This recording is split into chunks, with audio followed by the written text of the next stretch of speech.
एक सपना देखा था बचपन में, बहुत छोटा था तब, इसलिए सपनों की कीमत नहीं समझता था। बस आंखें बंद करता था और उसे अपना सपना समझ लेता था। मैंने भी बचपन में एक सपना देखा था, पहाड़ों पर बाइक चलाने का।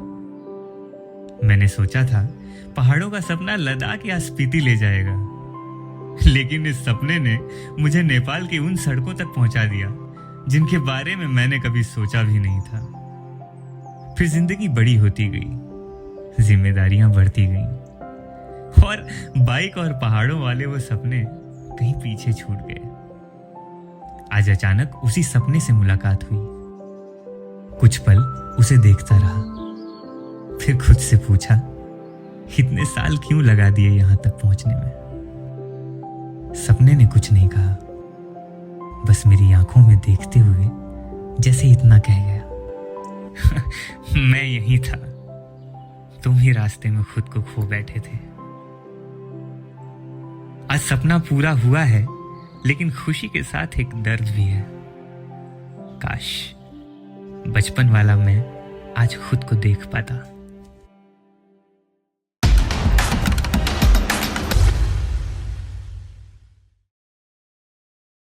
तो डे 4 टुडे, ये था हमारा रूम। यहाँ पर पूरा पैकिंग कर लिए हैं। पांडे जी 40 प्लस रहेगा। नमस्कार, जय श्री राम। पांडे जी ठंडा पीबा? नहीं आप पसीना है निकल गया। अरे अभी तो शुरुआत हुई, अभी तो फालतू शुरू हुई। कोई परेशान हमको अपने आप को देखे यार। फिर अभी तो पूरा जीवन बाकी है हमारा। 4:30 बजे दिखा रहा है, मोस्टली 5 तक वहाँ पहुँच जाएंगे। एंड 8 बजे बॉर्डर बंद होता है, तो मुझे लगता है उसके पहले हम निकल ही जाएंगे यहाँ से। तो फिलहाल चला जाए। हर हर महादेव भैया, धन्यवाद, प्रणाम मिलल जी। धन्यवाद। मुझे ब्रांडिंग वापस लगवानी है, क्योंकि वो जेरी कैन जो था यहाँ मज़ा नहीं दे रहा था, मेरा लाइट ऑब्स्ट्रक्ट कर रहा था। तो लाइट ज़्यादा इंपॉर्टेंट है हमारे लिए, मोर देन दिस। इसको तो हम चलो बांध लेते हैं, बट लाइट से समझौता नहीं कर सकते। और यही सोच के जो है जेरी कैंस को हमने पीछे बांधने का प्लान किया है। अब मेरा देखो ये ना, इसमें कुछ तो प्रॉब्लम है, वायर खींच रहा है। देखो यहाँ करूँगा ना, तो हम नेविगेशन करते हैं सेट। यहाँ से रुपेडिया बॉर्डर, तो यहाँ से रुपेडिया बॉर्डर तक की जिम्मेदारी हमारी। अगले 3 घंटे नेविगेशन हम करेंगे। टेम्परेचर बता दूँ आप लोगों को कितना है इस वक्त? शेरा बता रहा है 47 डिग्रीज। सोचो, कहाँ मैं इतने ताव में बोला था कि I am riding in heat wave in Mumbai to Varanasi and Varanasi to Mumbai, और ये लो, भगवान ने बोला ये लो, ऐसे कैसे तुझे छोड़ूंगा गर्मी के बिना। हीट राइड पार्ट 2 शुरू हो रहा है हमारा, आखिरी पड़ा। और जहाँ तक मैं अज्यूम कर रहा हूँ ना, once we get into Nepal, उसके बाद तो ऐसा मौसम रहेगा भी नहीं। स्पीड को करते हैं रीसेट। डे 4 की होती है शुरुआत। जय माता दी। अभी एक बार फ्यूलिंग का ब्रेक लेना पड़ेगा हमें। गर्मी इतनी है कि हमारा जो सीट के ऊपर जो एयर सीट रखा था हमने, जेल सीट, वो खुद गर्म हो चुका है। होटल से निकल के हो गए 16 kilometres. Temperature is somewhere around 43 degree, but because हम लोग अभी रूम से धूप में आ गए तो बॉडी थोड़ा यूज टू हो गई। So now I feel a little better. हाँ चलेगा, आगे से कनेक्ट हो रहा है। एक टर्न मिस हुआ है, 3 मिनट डिलेड है, सीधा चल के आगे लेफ्ट है। चलो मैं चलता हूँ।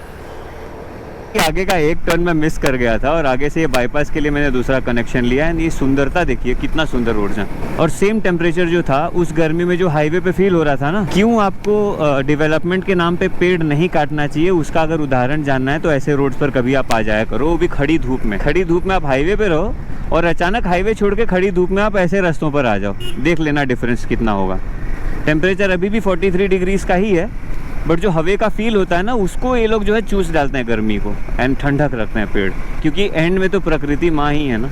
ऐसे कैसे वसुंधरा आपको दुखी रखेंगी यदि आप उनको खुश रखते रहेंगे तो। और वसुंधरा को खुश रखने का एक ही तरीका है कि प्रकृति की हर दी हुई चीज़ों को आप इज्जत कीजिए।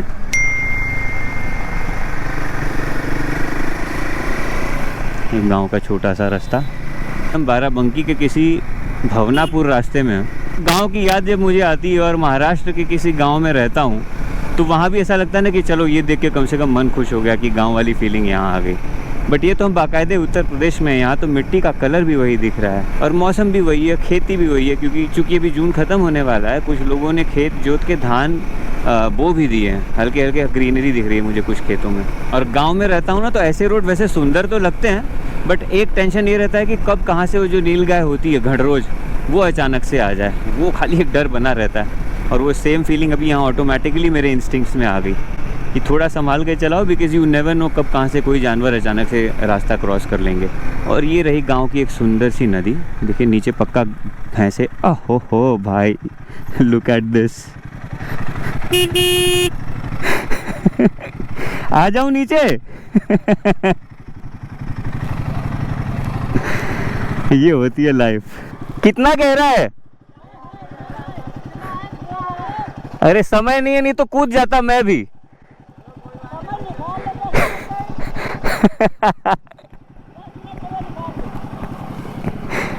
चलो।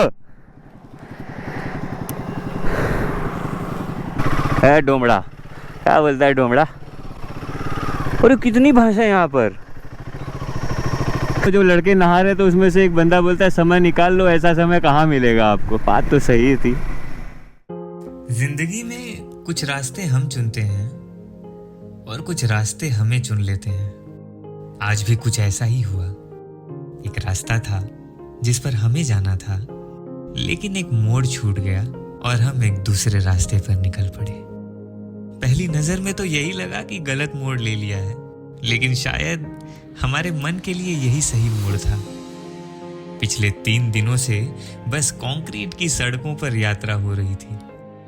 शायद प्रकृति को भी लग गया कि नेपाल पहुंचने से पहले हमें एक बार रुककर अपने ही देश की खूबसूरती देख लेनी चाहिए। इसलिए इस बार ये गलत मोड़ हमने नहीं चुना, इस रास्ते ने हमें चुना। और हमारी जिंदगी भी तो ऐसी ही है ना। हर वो रास्ता जो हमारी प्लानिंग के हिसाब से नहीं जाता, जरूरी नहीं कि वो हमें हमारी मंजिल से दूर ले जा रहा हो। कभी कभी गलत मोड़ ही हमें वो खूबसूरत मंजर दिखा देता है जिसे देखने के लिए हमने कभी रास्ता बनाया ही नहीं था। और शायद यही इस सफर की खूबसूरती भी है। ये बहराइच जो है यहाँ से 72 किलोमीटर दिखा रहा है, और गूगल चाचा ने बोल दिया कि यहाँ से सीधा ही जाना है। अब सीधे चलते हैं और देखते हैं कि कंक्रीट रोड कहाँ के बाद मिलता है। वरना मुझे तो ऑनेस्टली इसी रास्ते मज़ा आ रहा है, क्योंकि रास्ते भी अच्छे हैं, ट्रैफिक भी नहीं है, स्पीड भी अच्छी खासी मेंटेन्ड ही चल रही है। ये देखो यहाँ गांव के हाईवे। क्या चाचा? तो धूलम धूल हो गया है सरवा। वाह क्या ब्यूटी है, क्या ब्यूटी है। ये रोड के किनारे बबूर का पेड़, हाँ ये दूर दूर तक खेत। वैसे भी हमारे यहाँ पहाड़ों का होराइजन नहीं दिखता है, हमारे यहाँ ज़मीन का होराइजन दिखता है और दूर दूर तक दूसरे गांव दिखते हैं। मज़ा आ गया, आज मज़ा आ गया। अभी रुपेश से बात किया, रुपेश भी वही बोल रहे हैं कि इतने दिन का कंक्रीट देखने के बाद आज जाके थोड़ी ग्रीनरीज दिखी है, थोड़ा ऐसा लग रहा है कि हाँ इंसानों के बीच चल रहे हैं हम। जो कि वास्तविक है, फैक्ट है वो। ये आ गया चौका घाट रेलवे स्टेशन, उसके ठीक सामने से हम जा रहे हैं। इस वक्त हम हैं घाघरा नदी के ऊपर। आप ये देखिए कितनी विशाल घाघरा नदी है। उस वक्त हमें बिल्कुल अंदाजा नहीं था कि जिस नदी को हम आज बस एक रास्ते की तरफ पार कर रहे हैं, वो आगे चलकर हमारी इस पूरी यात्रा का इतना सिग्निफिकेंट हिस्सा बनने वाली थी। आज तो हमने घाघरा पार किया, लेकिन नेपाल में यही नदी हमें कर्णाली के नाम से बार बार मिलेगी। और सबसे सुंदर बात पता है क्या है? आज तो हम इसे बस पार करके आगे बढ़ गए, बट हमें बिल्कुल पता नहीं था कि कुछ दिनों बाद जब हम नेपाल के उन सुनसान पहाड़ों और खतरनाक रास्तों में होंगे, तब यही नदी हमारी कहानी का सबसे अहम किरदार बनने वाली है। तो कभी ऐसी यात्राएं हो या जिंदगी का सफर, कुछ चीजें बस सामने से गुजर तो जाती हैं और उनकी अहमियत लोगों को बहुत बाद में समझ में आती है। एंड अगर मैं सूरज का दिशा भी देख लूँ तो सीधे उत्तर की तरफ ही चल रहे हैं हम लोग, बिकॉज ऑफ कोर्स अभी नेपाल वैसे भी तो इंडिया के नॉर्थ में ही है। अब अपकमिंग टास्क ये है कि अब लगी है भूख, क्योंकि आप लोग मानेंगे नहीं, सुबह से हम लोग कुछ नहीं खाए हैं, सिर्फ 2 कॉफ़ी पे जिंदा हैं। Which is completely fine. मैं यहाँ पर कंप्लेंट नहीं कर रहा हूँ, but this just an update, क्योंकि भूख ऑनेस्टली लगी नहीं थी। पानी हमने खूब पिया है सुबह से। लेकिन यही बात है कि इस वक्त नॉर्थ इंडिया में है, यहाँ का जो डिहाइड्रेशन होता है वो धीरे धीरे समझ में नहीं आता है, सडनली ड्रॉप करता है। इससे पहले कि वो घंटी बजे डिहाइड्रेशन वाली, हमारा काम ये होगा कि हम एज सुन एज पॉसिबल अपने आप को हाइड्रेट करें और कुछ खा भी लें, क्योंकि कार्ब्स भी ज़रूरी होता है। तो आगे देखते हैं कोई छाँव में अच्छा सा ढाबा मिले, क्योंकि छाँव इसलिए बोल रहा हूँ क्योंकि जब से होटल रूम से निकले हैं ना, आप मानेंगे नहीं, 20 मिनट लगा है सीट को ठंडा होने के लिए। सीट तप रहा था एकदम गर्मी से। अभी टाइम हो रहा है इस वक्त 4:10। तो अभी अगर निकल रहा तो 6 तक हम लोग पहुँचेंगे रुपेडिया बॉर्डर, और वहाँ फॉर्मेलिटी में आधा घंटा जाएगा, समझ लो 6:30 बजे वहाँ से निकलेंगे। और वहाँ से जो हमारा नेक्स्ट प्लान होगा वो होगा वीरेंद्र नगर जाने का, जो कि नेपाल में आता है। वो हम वहाँ जाके डिसाइड करेंगे कि कितने टाइम में खींच सकते हैं, बिकॉज हमें उजाला भी कंसिडर करना है, हमें डिस्टेंस भी कंसिडर करना है, बहुत चीज़ें हैं। तो फिलहाल के लिए यहाँ से निकलते हैं। We will stop at Rupaidiha border and then will see what to be done next. यहाँ से रुपेडिया का जो है साइन बोर्ड भी दिखने लगा है। यहाँ से 94 किलोमीटर्स पर है रुपेडिया। हम रुपेडिया बोल रहा हूँ, लेकिन हाँ एक्चुअल में वो डीहा है ना, डीहा है ना तो गांव भी होता है कितने जगह, तो इट इज़ रुपेडिया। तो ये है यहाँ का मार्केट, और ये मार्केट के लोगों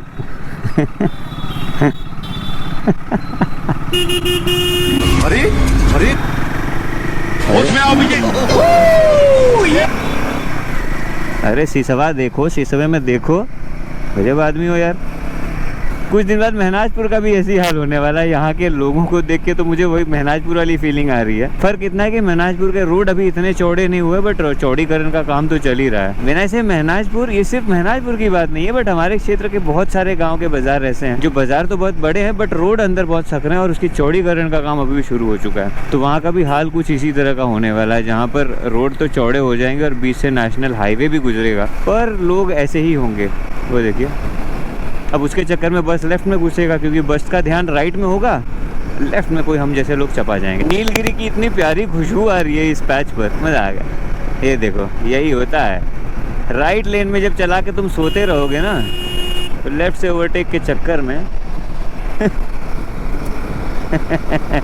एक्चुअली इंसान का मसल मेमोरी उल्टा हो गया है। They are suppose to drive in left, we are suppose to overtake and come in left again. But यहाँ आपने देखा क्या हुआ, इतना आदत हो चुकी है ना लोगों को कि वो राइट लेन में चल रहा था, पीछे वाली कार लेफ्ट से ओवरटेक की और फिर राइट में आके रुक गई, बिकॉज दिमाग इसी तरह फंक्शन करता है। चलो, रुपेडिया यहाँ से 90 किलोमीटर दूर है। 2 किलोमीटर का मार्केट पार करके हम आगे आ गए। गर्मी इतनी फाड़ू है, लंच करके अभी जस्ट 20 मिनट ही नहीं हुआ है, हम फिर से रुके अभी पानी पीने के लिए, बहुत गर्मी है। हम लोग 67 किलोमीटर दूर हैं रुपेडिया से, जो कि 1 घंटा 17 मिनट का रास्ता है। अभी थोड़ा रुक गए थे बीच में पानी पीने। ये देखो, पूरा लोडेड ई रिक्शा बाइक से टोइंग हो रही है। बाहर लड़का लोग। बाय द वे, बहराइच यहाँ से 7 किलोमीटर दूर है, जो कि ऑफिशियली नेपाल का जो बॉर्डर वाला ज़िला आता है, क्योंकि बहराइच में ही आएगा रुपेडिया बॉर्डर, और उसके बाद जो है नेपालगंज आ जाएगा बॉर्डर के उस तरफ। तो 7 किलोमीटर दूर है बहराइच, और हम जो है बहराइच का जो सिटी है उससे बाहर से बाईपास करने वाले हैं। यहाँ से रुपेडिया कुछ 50 किलोमीटर दूर है। उसके पहले फटाक से वाटर ब्रेक लेते हैं। देन आज फॉर सम रीज़न प्यास बहुत लग रही है। अभी जस्ट 20 मिनट पहले पानी पिए थे, 10 मिनट रुक के पानी पी लिए, थोड़ा कूल डाउन हो गया, which is necessary to keep going. Social media पे डायलॉग चलता है ना कि मंजिल से बेहतर तो रास्ता होता है, the journey is more beautiful than the destination. But Mahadev की कृपा से ये रास्ता तो खैर सुंदर है ही, मंजिल इतनी सुंदर होने वाली है ना कि वो मिलते हैं वहाँ पर मंजिल पे, तब बतियाएंगे। फिलहाल के लिए आप लोग बने रहे इस वीडियो पे। आज जो है डे 4 चल रहा है हमारा। जो लोग इस वीडियो पे पहली बार आए उनको मैं बता दूं कि हम जा रहे हैं मुंबई से नेपाल वाली राइड पर, और ये एकदम पीक गर्मी में होने वाली राइड है। अगर डे 1 डे 2 आप लोग नहीं देखे हैं तो देखिएगा। मुंबई से जब निकले थे तो बहुत ही तगड़ी बारिश थी, इतनी तगड़ी बारिश कि मुझे गोप्रो को है अपने बैग में रख देना पड़ा था बचाने के लिए। एंड फाइनली यहाँ पर जो है इतनी तगड़ी धूप है कि इस वक्त देखिए शाम के 5:45 बज चुके हैं, लेकिन फिर भी टेम्परेचर 40 डिग्री चल रहे हैं। तो मल्टीपल वेरिएशंस ऑफ वेदर्स हमें मिले इस रास्ते में, और आगे और भी मिलने वाले हैं। तो मैं सुझाव यही दूंगा कि जो लोग पहली बार वीडियो पे आए हैं सब्सक्राइब ज़रूर कीजिएगा, क्योंकि आगे की जो वीडियोस आने वाली है ना माइंड ब्लोइंग होंगी। क्योंकि इतना मैं कमिटमेंट दे देता हूँ कि ऐसे वीडियोस आप लोग कभी नहीं देखे होंगे। मैं टेक्निकल एस्पेक्ट्स की बात नहीं कर रहा हूँ, मैं उन चीज़ों की बात कर रहा हूँ ना जिस नज़रिए से आप लोगों को मैं उस यात्रा पर लेकर जाऊँगा। So stay tuned and keep showering this love. ये देखिए, अभी तक हम लोग नेपाल गए नहीं है, बॉर्डर के पास ही हैं, पर यहाँ नेपाल की गाड़ी दिखने लगी है। देखिए, ये जो गाड़ी जा रही है नेपाल की है। मुझे लगता है बॉर्डर अब हार्डली 10-11 किलोमीटर दूर होगा, क्योंकि टाइम इस वक्त 6:30 हो रहा है। और अभी लास्ट वाला जो पैच है वहाँ रुपेश ने नेविगेशन कनेक्ट कर रखा है, सो ही इज़ लीडिंग और मैं पीछे पीछे उनको फॉलो कर रहा हूँ। अंदाजन कहीं ना कहीं 5:45 का अराइवल टाइम था, और हम उसी अराइवल टाइम के हिसाब से ही चल रहे हैं। एंड इन्फो ये मिला है कि 8 बजे जो है बॉर्डर का पूरा फॉर्मेलिटीज़ और एंट्री बंद हो जाती है, आवाजाही। तो अगर 7 बजे पहुंचते हैं तो जहाँ तक मुझे लगता है हम सक्सेसफुली एंटर कर जाएंगे नेपाल में। And finally you see this भूमिपत्तन Rupaidiha and then Nepalganj. Level 2 आ गया, अब तक रुपईडीहा आ रहा था, अब नेपालगंज का माइलस्टोन दिखने लगा है हमें। अब ये रास्ता जो है, अब रुपईडीहा एरिया में हम पहुंच गए हैं। तो लेफ्ट जो था रुपईडीहा में ट्रक टर्मिनल था जहाँ पर सारे वो ट्रक की एंट्री वेंट्री चेक की जाते हैं, और ये हम चल रहे हैं नेपालगंज की तरफ, जहाँ से हमें ऑफिशियली सारे फॉर्मेलिटीज़ करने होंगे to enter Nepal. Indo Nepal border 1 kilometre away. बढ़िया, तो यही रास्ता है जो सीधे नेपालगंज जाता है। एंड ऑफ कोर्स नेपालगंज जाने से पहले हमें बॉर्डर पर तो जाना ही होगा। तो यहाँ तो नेपाल की बहुत सारी गाड़ियाँ दिख रही हैं, तो मुझे तो लग रहा है कि नेपालगंज से भी लोग यहाँ आते होंगे शॉपिंग करने के लिए। और यहाँ पर चेक पोस्ट शुरू, मुंबई से आ रहे हैं। हाँ जी, तो यहाँ पर हमें आईडी दिखा के बढ़ना है आगे। क्या कई देशों में घूमने के लिए प्लान है? सर नहीं, बस यहाँ से जा रहे हैं। मुंबई के रहने वाले हैं? जी, मूलतः तो मैं उत्तर प्रदेश का हूँ, यूपी के? आजमगढ़ का जी। और ये भाई साहब राजस्थान के मूलतः है, बट रहते हैं पुणे के पास हैं। राजस्थान मूल से कहाँ से है भाई? जालोर। तो यहाँ पर एसएसबी के कमांडोज होते हैं जो आपका नाम देखेंगे, आपके गाड़ी का नंबर लेंगे, और एंट्री होती है आधार कार्ड और इलेक्शन कार्ड दिखाने में, जो निर्वाचन आयोग का कार्ड होता है। ये 2 चीज़ें दिखाने में होती हैं। तो मेरा हो गया, अब खाली वहाँ पर रुपेश भाई हैं, उनका हो जाए, एंड देन हम आगे बढ़ चलेंगे। And here we are, Bharat Nepal राष्ट्र। तो वो था भारत द्वार और ये है अपना नेपाल द्वार। आय हाय, और ये आप अगर जो देख रहे हैं ना, ये है परमिशन की लाइन। अब इंडिया के चेक पोस्ट पे एसएसबी वालों ने चेक कर लिया, अब ये नेपाल चेक पोस्ट पे देखिए इतनी भीड़ लगी हुई है। यहाँ पर नेपाल वाले आपका सेम डॉक्यूमेंट चेक करेंगे। बाप रे, अब इतनी भीड़ में बताइए कैसे जाएंगे आगे, ये तो गर्मियाँ फाड़ देगा हमको। एक मन भ्रम। कितना समय लगता है यहाँ से पार करने में ये भीड़? चेकिंग बहुत हार्ड है। हार्ड रहती है? क्या क्या चेक करते हैं, क्या चेक करते हैं? सामान होता है। अच्छा, अभी यहाँ सामान खोल के चेक कर रहे हैं इसलिए भीड़ लगी है क्या? ओके। हेलो नमस्कार, कह रहा हूँ सर सिमीकोट तक जाना है, मुंबई से आए हैं sir, can you please special.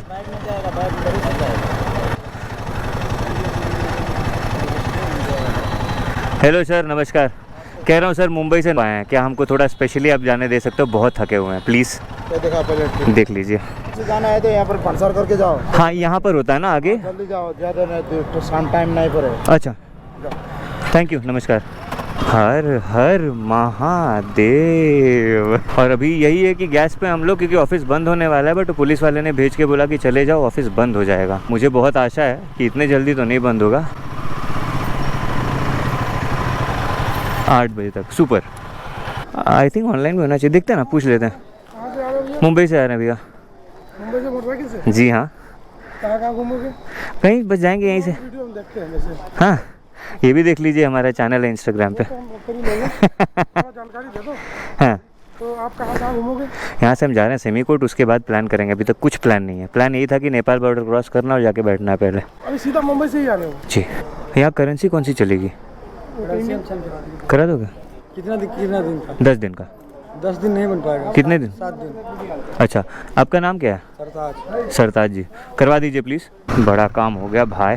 तो औपचारिकताओं के नाम पे ये 2 चीज़ें थी। पहला था वहाँ पर डॉक्यूमेंट्स दिखाया इंडियन बॉर्डर पे, नेपाल बॉर्डर पे हमने अपने लगेज चेक कराए, एंड देन यहाँ आके हमने भंसार बनाया। सो भंसार बेसिकली व्हीकल्स के परमिट होते हैं, और व्हीकल्स के परमिट पर डे के बनते हैं, जो कि 200 रुपया पर डे है फॉर 2 व्हीलर्स। अब हमें ढूंढना है होटल, और यहाँ पर अगर आप फ़ोन पे यूज़ कर रहे हैं ना, तो फ़ोन पे जो है वो यहाँ पर चलता है। यहाँ यूपीआई एक्टिव है, तो अगर आप क्यूआर स्कैन कर रहे हैं तो फ़ोन पे से स्कैन करेंगे तो कन्वर्ट करके ऑटोमेटिकली उतना अमाउंट डिडक्ट कर लेगा। बट सुझाव यही दिया जाएगा कि भाई यहाँ का नेपाली रुपीज़ भी जो है वो आप कन्वर्ट करके रख लीजिए। ये मैं पहली बार एक विदेश यात्रा कर रहा हूँ, भले नेपाल ही सही, पर भारत के बाउंड्री से सीमा पार करके ये हमारी ज़िंदगी की पहली यात्रा है। और वो भी ये यात्रा अगर जा रही है महादेव के पास, तो इससे बढ़िया बात क्या हो सकती है। मेरा तो आगे का ब्रेक का आवाज़ आने लगा है, पूछ पूछ।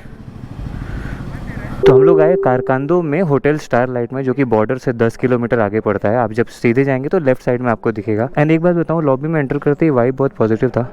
एंड जितने भी हमने स्टेज देखे वहाँ पर वन ऑफ द बेस्ट ही लगा, बिकॉज नज़र ही आकर्षित हो गया। फिलहाल चेक इन का फॉर्मेलिटी कर लेते हैं हम। तो फिलहाल चेक इन फॉर्मेलिटी करके हम यहाँ से निकलेंगे। जो है आप 0 पे कॉल कर सकते हैं। अगर आपको कुछ मंगाना होता है आप 300 पे कॉल कर सकते हैं। Okay, alright, thank you so much, thank you. Payment के लिए कभी करना। कल सुबह कर दीजिएगा। Thank you. हाँ जी, लाइफ ऑफ विंध्या, मेरा नाम विंध्याचल है ना, तो मेरी ज़िंदगी देख सकते हैं वीडियो। हाँ, बिल्कुल देख सकते हैं इंस्टाग्राम। डे 4 का अंत आज हो गया, खाना वाना खा लिए, फ्रेश हो गया। मैं बहुत नज़दीक से दिख रहा हूँ आप लोगों को क्योंकि मैंने गोप्रो को हेलमेट में ही लगा रखा है। रुपेश भाई सेटल हो गया वहाँ पर, हम हो जाते हैं अब सोते हैं थोड़ा फ्रेश हो जाएंगे। असली लड़ाई जिसका आप लोगों को भी इंतज़ार था वो शुरू होगा कल से। कल यहाँ से शुरुआत होगी हमारी और कल हमारा टारगेट होगा, यहाँ से पहले जाएंगे वाया बीरेंद्र नगर, उसके आगे हम पहुँचेंगे रकम करनाली। सो करनाली नदी के पास एक रकम नाम का गांव है, तो उस गांव का नाम है रकम करनाली। और मैं क्यों इतना डिटेल्स आप लोगों को बता रहा हूँ, गांव पे मैंने स्पेसिफाई इसीलिए किया है क्योंकि यहाँ का जो शहर वाला एरिया है नेपालगंज, इसको छोड़ के कल से हमारा जो शुरुआत होगा ऐसी जगहों पर होगा जो गूगल मैप्स पे भी उसका रूट नहीं है। तो वाया वीरेंद्र नगर हम जाएंगे रकम करनाली। सॉरी मैं थका हूँ तो मेरे लैंग्वेज थोड़ी सी हिलेगी यहाँ, but you are gonna enjoy from day 5 से जो हमारा एपिसोड शुरू होगा ना हमारे सीरीज में। जस्ट वेट एंड वॉच, बहुत एक्सट्रीम एडवेंचर होने वाला है। मैंने मॉनसून चेक किया है, फिलहाल वहाँ पर एक्सट्रीम बारिश हो रही है, तो कल अगर बारिश नहीं भी हुई तो शायद से वहाँ स्लश मिल सकता है। जो होगा, यात्रा है तो यात्राएं कभी आसान नहीं होती, अगर आसान होती तो सारे लोग यात्रा कर रहे होते। बाकी महादेव जाने। आशा है आप लोगों को अब तक का वीडियो अच्छा लगा होगा। जो लोग नए आए इस वीडियो पे सब्सक्राइब ज़रूर कीजिएगा क्योंकि आगे का वीडियो फाड़ने वाला है। रखता हूँ अभी। जय माता दी, हर हर महादेव।